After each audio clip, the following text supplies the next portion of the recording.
Rickshaw वाले का बेटा मिठाई लेकर एक बहुत बड़े बंगले पर पहुंचता है और वहां पर जाने के बाद जैसे ही गार्डन में उस घर की मालकिन उसे दिखाई देती है तो वहां जाकर वो उसे मिठाई देने लगता है। अब जो घर की मालकिन होती है वह पहले उसे पहचान नहीं पाती और जब वह लड़का बताता है तो वो उसे अच्छी तरह से पहचान जाती है। इसके बाद दोनों में कुछ बातें होती हैं और बातों के दौरान यहाँ पर जो अमीर घर की महिला होती है वह कहने लगती है कि बेटा तुम ऐसा करो, मेरी बेटी को अपने साथ ले जाओ और उससे शादी करके उसे अपने साथ रखो। यहाँ पर जो रिक्शा वाले का लड़का होता है जो कि मिठाई लेकर आया था वह इस बात को सुनकर पूरी तरह से हैरान हो जाता है और कहने लगता है कि माँ जी आप ये क्या कह रही हो, कहाँ मैं और कहाँ आपकी बेटी, आप ऐसा सोच भी कैसे सकती हो। कौन थी वह अमीर महिला और किस वजह से अपनी बेटी की शादी इस रिक्शा वाले के लड़के से कराना चाहती है। पूरी सच्चाई के बारे में जानने के लिए वीडियो को अंत तक जरूर देखें। कोलकाता की गरीब बस्ती के अंदर एक लाल सिंह नाम का रिक्शा वाला रहा करता है। वह रिक्शा चलाकर मेहनत किया करता और मेहनत करके अपने परिवार का भरण पोषण किया करता है। लाल सिंह का एक बेटा होता है जिस बेटे का नाम मनीष होता है और मनीष को वह पाल पोस कर अच्छी तरह से शिक्षा देकर बड़ा करना चाहता है ताकि उसके बेटे को लेबर क्लास का काम ना करना पड़े। लाल सिंह अपने बच्चे की पढ़ाई पर बहुत ज़्यादा गौर देता है और इसी तरह से समय बीत रहा था। लाल सिंह की पत्नी भी बच्चे को अच्छी तरह से तैयार करती और स्कूल में भेज दिया करती। जो ये रिक्शा वाला होता है ये लगातार एक लड़की को उसके घर से सीधा उसके स्कूल छोड़ा करता, क्योंकि उस लड़की के पिता के पास ढेर सारा रुपया पैसा था और उसने स्पेशल अपनी बेटी के लिए रिक्शा लगवा कर रखा था। लाल सिंह का व्यवहार उस व्यक्ति को बड़ा ही अच्छा लगता था और इसीलिए उसने लाल सिंह को ये काम सौंप दिया था। अब जो वो लड़की होती है उसका नाम निशा होता है और निशा को लाल सिंह रोज सुबह सुबह उसके बंगले से उठाया करता और उठाने के बाद उसे स्कूल तक छोड़ दिया करता। अब ये बातें इसी तरह से चलती रहती हैं और सब कुछ सही तरह से चल रहा था। लेकिन तभी यहाँ पर लाल सिंह का जो बेटा होता है वह 8वीं क्लास में आ जाता है। अब जैसे लाल सिंह का लड़का मनीष 8वीं क्लास में आता है तो उसके साथ का ही एक लड़का बहुत बड़े स्कूल में एडमिशन ले लेता है जो कि अमीरों का स्कूल था। और इसके बाद लाल सिंह का लड़का जो मनीष होता है वह भी अपने पिता से उसी स्कूल में जाने की जिद करने लगता है। यहाँ पर जो लाल सिंह होता है वह पहले तो अपने बेटे को समझाता है लेकिन बेटा मानने को तैयार नहीं होता है और अपने पिता से नाराज हो जाता है। इसके बाद यहाँ पर जो लाल सिंह होता है वह कहता है कि ठीक है, कुछ ना कुछ इंतजाम करता हूँ और तू चिंता मत कर। ऐसा कहकर वह उस लड़की को वहाँ से उसके स्कूल पर छोड़ने के लिए चला जाता है और वहाँ पर छोड़ने के बाद जब वह शाम के समय उसे लेने के लिए जाता है तो अक्सर यहाँ स्कूल के ऊपर उसका जो बेटा होता है वह अपनी छुट्टी होने के बाद अपने पिता का टिफिन देने के लिए आया करता है। और इसी समय यहाँ पर जो लड़की निशा होती है वह भी अपने स्कूल से निकलती है। वह भी 8वीं क्लास में पढ़ा करती थी और जैसे ही वो यहाँ पर आज इन दोनों बाप बेटे को देखती है तो उसके बाद जो लाल सिंह होता है वह अपने बेटे से कह रहा था कि बेटा अभी तक भी नाराज है क्या। तो यहाँ पर जो बेटा होता है उससे बात नहीं करता है और पिता अपने बेटे को यहाँ पर मनाने की कोशिश करता है। हालांकि उनको और कोई नहीं देख रहा था लेकिन निशा उसको ऐसा करते हुए देख लेती है और फिर चुपके से उनकी बातें सुनने लगती है। बातों के दौरान यहाँ पर निशा को पता चलता है कि बेटा जो है वो बड़े स्कूल में एडमिशन चाहता है लेकिन पिता के पास उतने पैसे नहीं है और इसी वजह से वह उसे समझा रहा है। यहाँ पर जो बेटा होता है वह नाराज होकर ही वहाँ से चला जाता है उसको टिफिन देने के बाद। और उसके बाद जो लाल सिंह होता है वह अपनी आंखों के आंसू को पहुँचता है और रिक्शे में ऐसे बैठ जाता है और राह देखने लगता है कि निशा कब आएगी। तभी जो निशा होती है वह खम्भे के पीछे से निकलती है और निकलने के बाद लाल सिंह की तरफ बढ़ने लगती है। जैसे लाल सिंह निशा को आता हुआ देखता है तो वह रिक्शा लगाता है और रिक्शा लगाने के बाद निशा को बिठाकर वहां से उसके बंगले पर छोड़ देता है। रास्ते में निशा लाल सिंह के बारे में सोचा करती है क्योंकि लाल सिंह उसकी अपनी बेटी की तरह केयर किया करता है और बिल्कुल भी उसे महसूस नहीं होने देता कि लाल सिंह केवल पैसों से उसे यहाँ से यहाँ छोड़ा करता है। वो तो अच्छी तरह से उसकी केयर किया करता और उसे लाया ले जाया करता। निशा इस बात को सोचते हुए जब अपने घर जाती है तो वहाँ पर उसके पिता होते हैं और पूछने लगते हैं कि बेटी बताओ आज तुमने क्या क्या सीखा। तो यहाँ पर जो निशा होती है वह काफ़ी ज़्यादा उदास थी और वह कहती है कि पिताजी कोई बात नहीं, बाद में बात करते हैं। इस बात को सुनकर जो पिता होते हैं वो कहने लगते हैं बेटी क्या हुआ, बताओ तो सही आखिर बात क्या है। तो यहाँ पर जो निशा होती है वो कहने लगती है कि पिताजी हमारे पास तो ठीक ठाक रुपया पैसा है ना। तो यहाँ पर निशा के पिता कहते हैं कि हाँ बेटा हमारे पास ठीक ठाक रुपया पैसा है, बताओ क्या हुआ। तो वो कहने लगती है कि दरअसल जो अंकल मुझे रिक्शे में छोड़ने के लिए जाया करते हैं ना, उनका बेटा बड़े स्कूल में एडमिशन के लिए बोल रहा है और उनके पास पैसे नहीं है। जब अपने बेटे को समझाता है तो उसका बेटा समझता नहीं है और इसी वजह से यहाँ पर उसके पिता की आंखों में आंसू थे और मुझे वो अंकल रोते हुए बिल्कुल भी अच्छे नहीं लगते। यह बात सुनकर पिता कहने लगता है कि बेटा अगर ऐसी बात है तो तुम बताओ कि तुम क्या चाहती हो। तो यहाँ पर जो निशा होती है वो कहती है कि मैं ये चाहती हूँ कि आप उसके बेटे का एडमिशन एक अच्छे से स्कूल में करा दो जिसके लिए वो बोल रहा है, ताकि बच्चा भी खुश रहे और लाल सिंह अंकल भी खुश हो जाए इस बात को सुनकर। तो यहाँ पर जो निशा के पिता होते हैं उनके पास रुपये पैसों की कोई भी कमी नहीं थी। वो कहते हैं कि कोई बात नहीं बेटी, ये काम भी हो जाएगा और तुम कैसी भी चिंता मत करो। ऐसा कहकर वह बेटी को आराम करने के लिए कहने लगता है, लेकिन बेटी जिद करती है कि पिताजी आप अभी जाओ, क्योंकि वो अंकल बहुत अच्छे हैं और मैं उनकी आंखों में आंसू नहीं देख सकती। इसके बाद यहाँ पर जो निशा के पिता होते हैं, निशा की जिद के कारण यहाँ से सीधा उस रिक्शे वाले लाल सिंह के घर चले जाते हैं गरीब बस्ती में, और वहाँ पर जाने के बाद उसे लाल सिंह और उसका पूरा परिवार वहीं पर मिलता है।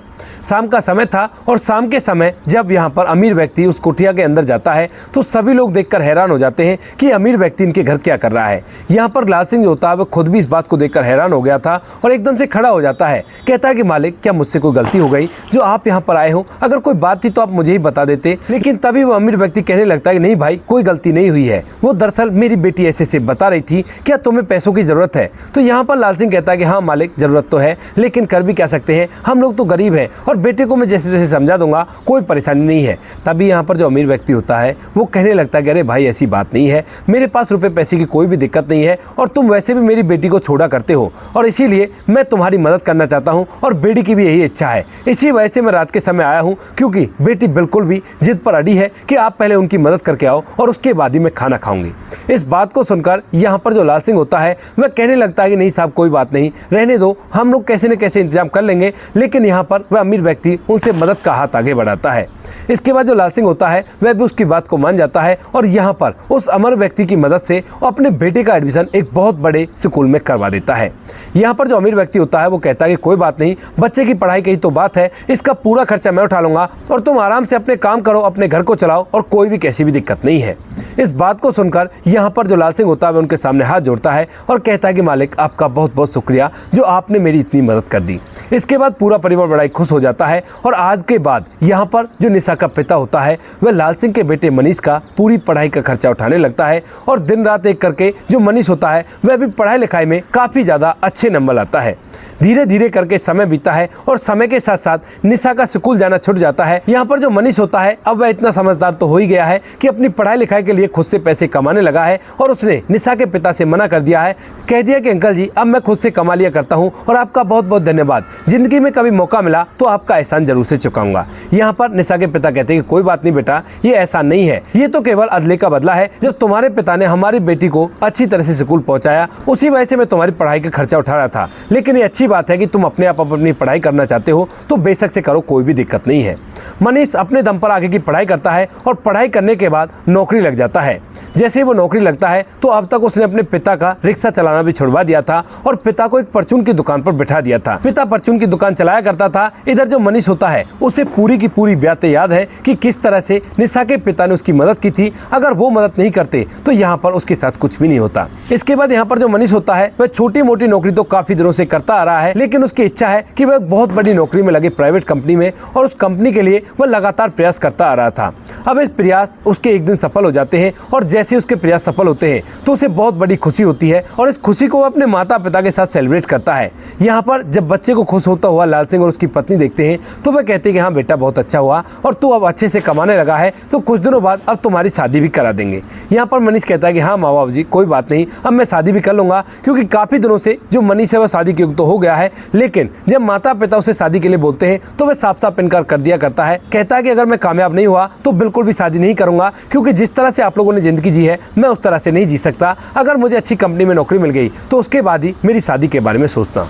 यहाँ पर माता पिता भी इस बात से सहमत होते हैं और उसके बाद जो मनीष होता है वो धीरे धीरे 1 महीने तक लगातार उस नौकरी को करता है। मन ही मन उसके ढेर सारे विचार उमड़ रहे हैं। वह सोच रहा है कि जब मैं कामयाब हो जाऊंगा तो निशा के पिता को मिठाई खिलाने के लिए जाऊंगा, क्योंकि वो बच्चे को पढ़ता हुआ देखकर बड़े ही खुश होते हैं। तो उन्हें जब पता चलेगा कि मैं अच्छी तरह से कामयाब हो गया हूँ तो वो फिर से बड़े ही खुश होंगे और उनसे कहूँगा कि अगर आपको कभी भी मेरी ज़रूरत हो तो बेहिचक होकर मुझे बुला लेना और कोई भी कैसी भी परेशानी नहीं है। ऐसा सोचते हुए धीरे धीरे उसका 1 महीना कब कंप्लीट हो जाता है उसे भी पता नहीं चलता है और जब 1 महीना कंप्लीट होने के बाद उसे पहली सैलरी मिलती है तो वो बड़ा ही खुश होता है और खुश होने के बाद निशा के पिता के लिए एक बहुत बड़ी दुकान पर मिठाई खरीदने के लिए चला जाता है।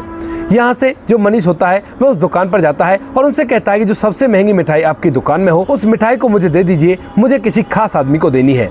यहाँ पर जो वह व्यक्ति होता है दुकान वाला, वह उसके लिए महंगी वाली मिठाई पैक कर देता है और पैक करने के बाद उसके हाथ में उसे थमा देता है। यहाँ पर जो मनीष होता है बड़ा ही खुश होता है और खुश होकर उस पोस्ट एरिया में चला जाता है जहाँ पर निशा के पिता का बंगला है, क्योंकि मनीष को सब कुछ पता है और वह सब कुछ जानता पहचानता है। इसके बाद धीरे धीरे वह उस जगह पर पहुंच जाता है जहां पर वो बड़ा सा बंगला है, और वहां पर जाने के बाद जैसे मनीष उस बंगले के वॉचमैन से अंदर आने के लिए कहता है तो वह पूछने लगता है कि भाई तुम कौन हो और यहाँ पर क्या कर रहे हो। तो जो मनीष होता है वो वॉचमैन को बताता है कि मेरा नाम मनीष है और मेरे पिता इनकी बेटी को रिक्शे से छोड़ा करते थे। आज मैं नौकरी लग गया हूँ और नौकरी लगने के बाद अब मैं मिठाई खिलाने के लिए इनको आया हूँ, तो इसी वजह से आप दरवाज़ा खोलो। यहाँ पर जो मनीष होता है, जब वॉचमैन ये बात मनीष की सुनता है तो उसे अंदर जाने देता है। मनीष बंगले के अंदर जाता है और गार्डन के अंदर ही उसे निशा की माँ मिलती है जो कि पौधों को पानी दे रही थी। अब जैसे मनीष निशा की माँ को देखता है तो देखते ही पहचान जाता है, लेकिन निशा की माँ मनीष को नहीं पहचान पाती है। मनीष जब उधर से निशा की माँ की तरफ चलता है तो निशा की माँ उसकी तरफ घूर घूर कर देखती है, मानो कि अनजान व्यक्ति उसके गार्डन में क्या कर रहा है। तभी यहाँ पर जो मनीष होता है वह निशा की माँ के पास जाता है और वहाँ पर जाने के बाद कहता है कि आंटी ये लो, ये मिठाई है क्योंकि आज मुझे पहली सैलरी मिली है। अब इस बात को देखकर यहाँ पर निशा की माँ के चेहरे पर हैरानी तो पहले से थी और वह पूछने लगती है बेटा तुम कौन हो और ये मिठाई मुझे क्यों दे रही हो, अगर तुम्हें पहली सैलरी मिली है तो मैं तो शायद तुम्हें जानती भी नहीं हूँ। तभी यहाँ पर जो मनीष होता है वह कहता है कि आंटी आप मुझे अच्छी तरह से जानती हो और जब मैं आपको नाम बताऊंगा ना तो आपकी सारी कन्फ्यूजन दूर हो जाएगी। तो यहाँ पर जो निशा की माँ होती है वो कहती है कि बेटा फिर बताओ क्या बात है और किस वजह से तुम मुझे मिठाई दे रही हो, कौन हो तुम। तो यहाँ पर जो मनीष होता है वह कहता है कि आंटी मेरा नाम मनीष है और मैं लाल सिंह का बेटा हूँ जो कि आपकी बेटी को रिक्शे से स्कूल तक छोड़ा करता था। अब इस बात को सुनते ही यहाँ पर जो आंटी होती है वह उसे एकदम से पहचान जाती है और मनीष के सर पर हाथ फेरते हुए कहने लगती है बेटा तू तो बहुत सयाना हो गया रे, जब तुझे पहले देखा था तो तू बहुत छोटा था। तो इसके बाद जो मनीष होता है वो हंसते हुए उन मिठाई को उसके आगे करता है और उसे डिब्बा खोलकर खिलाने लगता है। यहाँ पर वह बुजुर्ग महिला पौधों को पानी देना छोड़कर उसकी मिठाई को खाती है और मिठाई खाने के बाद उससे बातचीत करती है, पूछती है कि माता पिता कैसे हैं, क्या किया करते हैं। तो यहाँ पर जो मनीष होता है अपने माता पिता की पूरी कंडीशन उसे समझा देता है। इसके बाद यहाँ पर वह पूछने लगती है कि बेटा क्या तुम्हारी शादी हो गई और कितने बच्चे हैं तुम पर। तो यहाँ पर जो मनीष होता है वो कहता है कि नहीं माँ जी शादी नहीं हुई है, वो दरअसल मैं शादी उसके बाद ही करना चाहता था जब मैं अच्छी तरह से कामयाब हो जाऊँ। अब आपकी दया से कामयाब तो हो गया हूँ और उसके बाद शादी भी कर लूँगा, कोई भी परेशानी नहीं है। इस बात को सुनकर यहाँ पर जो निशा की माँ होती है वो थोड़ी देर तक सोचती है और सोचने के बाद कहने लगती है बेटा अगर तुम बुरा ना मानो तो क्या तुम मेरी बेटी से शादी कर सकते हो। उसकी शादी तो हो गई थी लेकिन उसके पति इस दुनिया को छोड़कर जा चुके हैं और अब मैं चाहती हूँ कि तुम उससे शादी करके उसे अपने साथ ले जाओ। यहाँ पर जो मनीष होता है वह इस बात को सुनकर पूरी तरह से हैरान हो जाता है और कहने लगता है कि माँ जी आप ये क्या कह रही हो, आप कहाँ और मैं कहाँ, आप तो करोड़पति हो और मेरे पास कुछ भी नहीं है, क्या मेरे घर में आपकी बेटी निशा खुश रहेगी। तो यहाँ पर जो निशा की माँ होती है शारदा वह कहने लगती है बेटा खुश रहने से कोई मतलब नहीं है, केवल जीवन व्यतीत हो जाए उतना ही काफ़ी है, क्या तुम ये मेरा काम कर सकते हो। तो यहाँ पर जो मनीष होता है वो कहता है कि आंटी अगर ऐसी बात है तो आपके ढेर सारे एहसान है मुझ पर, मैं आपकी बेटी को अपनाने के लिए तैयार हूँ, लेकिन उससे पहले आपको मुझे वजह बतानी होगी कि आप इतने पैसे वाले होकर मुझसे अपनी बेटी की शादी क्यों कराना चाहते हो। तो यहाँ पर जो निशा की माँ शारदा होती है वो उसे पार्क में पड़े हुए झूले पर बिठाती है और कहने लगती है बेटा बैठकर बातें करते हैं और तुम्हें पूरी बात समझ में आ जाएगी। इसके बाद यहाँ पर जो शारदा होती है वह उसे बताने लगती है, कहती है कि बेटा मेरी बेटी बड़ी खुश रहा करती थी और जब यहाँ पर वह शादी की हो जाती है तो हम लोग एक अच्छा सा घर देखकर उसकी शादी भी करा देते हैं। शादी होने के बाद वह अपने घर चली जाती है और इधर उसके पिता अब जिम्मेवारियों को अपने बेटे के कंधे पर डाल देते हैं और धीरे धीरे समय बीतता है। लेकिन जैसे बेटी की शादी को लगभग 2 साल बीते हैं तो 2 साल बाद अचानक से उसके पति एक हादसे में इस दुनिया को छोड़कर चले जाते हैं और उसके बाद उसके ससुराल वाले उसे अपने पास रखने से मना कर देते हैं, कहते हैं कि तुम्हारा पति तो इस दुनिया में रहा ही नहीं है तो तुम यहाँ पर क्या करोगी, क्योंकि अभी तक कोई बच्चा भी नहीं था तो मजबूरन हमें अपनी बेटी को अपने साथ लाना पड़ता है और उसे हम लोग अपने घर में ही रखने लगते हैं। निशा को इस बात का बहुत गहरा सदमा होता है और इसी वजह से वह काफी ज्यादा गुमसुम सी रहा करती है। लेकिन तभी जब बेटी को आए हुए लगभग 3 महीने यहाँ पर होते हैं तो उसी दौरान निशा के पिता भी हार्ट अटैक से इस दुनिया को छोड़कर चले जाते हैं और उसके बाद जो घर होता है ये उसके भैया भाभी का हो गया था। जब यहाँ पर निशा और मैं इस घर के अंदर रहा करते हैं तो जो मेरे बेटे की पत्नी होती है वह निशा से न जाने किस तरह की नफरत करने लगती है और छोटी छोटी बातों पर उसे ताना मारने लगती है। अब निशा पहले ही काफ़ी ज़्यादा परेशान होती है और उसके बाद जब उसकी भाभी उसे इस तरह से ताना मारा करती है तो वह और भी ज़्यादा परेशान होती है। और मैं कभी अपनी बेटी की जब ओढ़ लिया करती हूँ तो यहाँ पर जो मेरी बहू होती है वह मुझसे भी लड़ाई कर दिया करती और बेटा इन सभी बातों को देखते हुए भी अनदेखा करता है और घर के अंदर पूरी तरह से बेटा बहू की चला करती है। मेरी बेटी इन बातों को देख देखकर काफ़ी ज़्यादा डिप्रेस हो चुकी है और अब कोई भी व्यक्ति उसे शादी करने के लिए तैयार नहीं है, क्योंकि वह जिंदा तो है, सांसें चल रही हैं, खाती पीती भी है, लेकिन किसी से ज़्यादा कोई बात नहीं करती है, गुमसुम सी रहा करती है। इस बात को सुनकर यहाँ पर जो मनीष होता है उसकी आंखों में आंसू आ जाते हैं कि वो लड़की जिसके रहमो करम की वजह से वो अच्छी तरह से पढ़ाई लिखाई करके आज इस काबिल हो गया है, वो इस तरह से अपने जीवन को जी रही है और उसकी भाभी उसे बार बार ताना मारा करती है और छोटी छोटी बातों पर जलील कर दिया करती है। इधर यहाँ पर जो निशा की माँ शारदा होती है उसकी आंखों में भी आंसू आ गए थे और इसके बाद जो मनीष होता है उनकी आंखों के आंसू पहुँचता है और कहता है कि आंटी जी, अगर ऐसी बात है तो बेशक से मैं आपकी बेटी से शादी करने के लिए तैयार हूँ, भले ही उसकी कैसी भी हालत हो, लेकिन ये एहसान चुकाने का वक्त है और मैंने आपके पति से वादा किया था कि कभी भी अगर आपको जरूरत हो तो मुझे बुला लेना। ये मेरा आपसे वादा है कि मैं आपका एहसान जरूर से चुकाऊंगा, लेकिन उन्होंने कभी भी मुझे याद नहीं किया और अब जरूरत पड़ी है तो आप बेशक से मेरी उससे शादी कर दो। इसके बाद जो शारदा होती है वह अपनी बेटी निशा को घर से बाहर लेकर आती है और मनीष को अपने साथ ले जाकर सीधा एक मंदिर में जाकर उन दोनों की शादी करा देती है और शादी कराने के बाद कहती है कि बेटा अब ये तुम्हारी जिम्मेवारी है। यहाँ पर जो मनीष होता है वह निशा को हाथ पकड़कर अपने साथ ले जाता है और वहाँ से सीधा अपने घर चला जाता है, जहाँ पर मनीष के जो पिता होते हैं लाल सिंह वह हैं और उसकी माँ है। वह लोग जैसे ही अपने बेटे को इस जवान लड़की के साथ देखते हैं तो पूरी तरह से हैरान हो जाते हैं और कहने लगते हैं कि बेटा ये कौन है। तो यहाँ पर जो मनीष होता है वह बताने लगता है कि बाबूजी, क्या आपने इसे नहीं पहचाना? ये वही लड़की निशा है जिसको आप स्कूल छोड़ने के लिए जाया करते थे।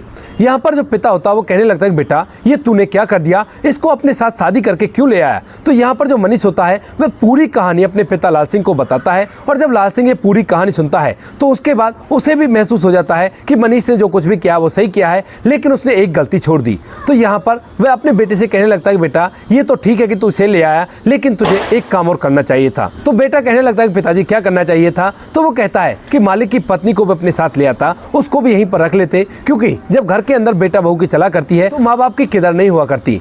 इस बात को सुनकर यहाँ पर जो मनीष होता है उसे एहसास होता है कि पिताजी सही कह रहे हैं और इसी वजह से यहाँ पर जो मनीष होता है वो अपनी बाइक को उठाता है घर से और उसके बाद सीधा दोबारा से उस बंगले पर जाता है और यहाँ पर शारदा जी को अपने साथ ले जाने लगता है।